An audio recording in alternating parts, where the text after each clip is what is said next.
భగవద్బంధువులారా, భగవద్ అనుగ్రహాన్ని సాయుధ్యాన్ని ప్రసాదించే తిరుప్పావై ధనుమాస వ్రతంలో 4వ రోజుకి చేరుకున్నాము. ముందుగా పాసురాన్ని అనుసంధానం చేసుకుని ఆ తర్వాత అర్థాన్ని తెలుసుకునే ప్రయత్నం చేద్దాం.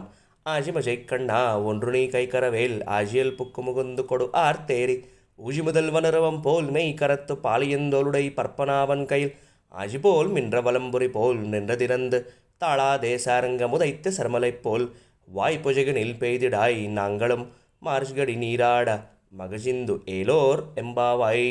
ఓ పర్జనదేవ, గంభీరమైన సముద్రంలో మధ్యలోకి వెళ్ళి సముద్ర జలాల్ని పూర్తిగా త్రాగి గర్జించి ఆకాశంలోకి వ్యాపించి శ్రీమన్నారాయణ యొక్క దివ్య విగ్రహములాగా శ్యామల వర్ణం కలవాడై ఆ స్వామి యొక్క చక్రము వలె మెరిసి శంఖము వలె ఉరిమి సారంగం అనే ధనస్సు నుండి విడిచిన బాణ పరంపరలాగా లోకమంతా సుఖించే విధంగా మేము సంతోషంగా మా మార్గశీర్ష స్నాన వ్రతాన్ని చేసుకునే విధంగా వర్షించు అని ఈ పాసురంలో అండలమ్మవారు పర్జన్యదేవుణ్ణి కోరుకుంటోంది. వర్షం ఎలా పడాలో చెబుతోంది అండలమ్మవారి పాసురంలో. 3వ పాసురంలో పాడి పంట సమృద్ధిగా ఉండాలి అని చెప్పింది.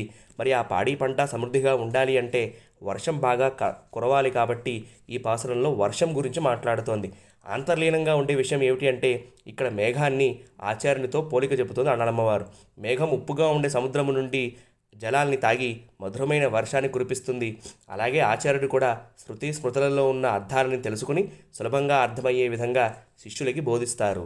మేఘం ఇది ఎడారి, ఇది పంట పొలం అని భేదం చూపించదు. అలాగే ఆచార్యుడు కూడా ఎవరికీ భేదం చూపించకుండా బ్రహ్మతత్వాన్ని బోధిస్తారు. మేఘం వర్షించిన తర్వాత ప్రత్యుపకారం ఏమీ ఆశించదు. అలాగే ఆచార్యులు కూడా అనుగ్రహ భాషణాల తర్వాత ఎవరిని కూడా ఏది ప్రత్యుపకారం ఆశించరు. మేఘం తన దగ్గరున్నదంతా ఇచ్చేసి అయ్యో నేనేమీ ఇవ్వలేకపోయానే అని బాధపడుతుంది. అలాగే ఆచార్యులు కూడా తమ జ్ఞాన సంపదని అందరికీ పంచిపెట్టిన తర్వాత కూడా తృప్తి చెందరు అని ఇలా మేఘానికి ఆచార్యునికి కూడా పోలిక చెబుతుంది. ఇక్కడ ఆచార్యుని చక్రంతో పోలుస్తుంది. ఎందుకంటే చక్రం మెరుస్తూ తిరుగుతూ పరమాత్మకి ఏ ఆపద రాకుండా కాపాడుతుంది. అలాగే ఆచార్యులు కూడా పరమాత్మని కాపాడాలి అని చెప్పి స్వామికి నిత్యం మంగళం చేస్తూ ఉంటారు. ఇక్కడ ఆచార్యుణ్ణి శంఖము సారంగముతో పాటు పోలుస్తుంది అండలమ్మవారు. మేఘం గర్జిస్తుంది, అలాగే శంఖం కూడా గర్జిస్తుంది. శంఖము అంటే ప్రణవము. ఆ ప్రణవము ఆచార్యులనే మేఘం వలన ఎప్పుడు వినిపిస్తుందో అప్పుడు మనకి భగవద్గుణ వర్షము మనపై కురుస్తుంది. అలాగే సారంగం కూడా ప్రణవం అనే అర్థం. శంఖ రూపంలో ఉండే ఆచార్యుడు ఉపదేశించిన శబ్దమైతే ఆ తర్వాత బాణ రూపంలో ఉండే ఆచార్యుడు ఆ శబ్దానికి చెప్పే అర్థమని వివరించడం జరుగుతోంది. తిరుప్పావై అంతా కూడా ఆచార్య కటాక్షమే అని చెబుతుంది ఆండాళమ్మవారు. ఈ తిరుప్పావై వ్రతం బయటికి కనిపించే వ్రతము.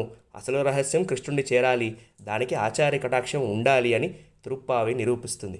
హరే కృష్ణ, జయ శ్రీమన్నారాయణ. ఆండాళ్ దివ్య తిరువడిగలే శరణం.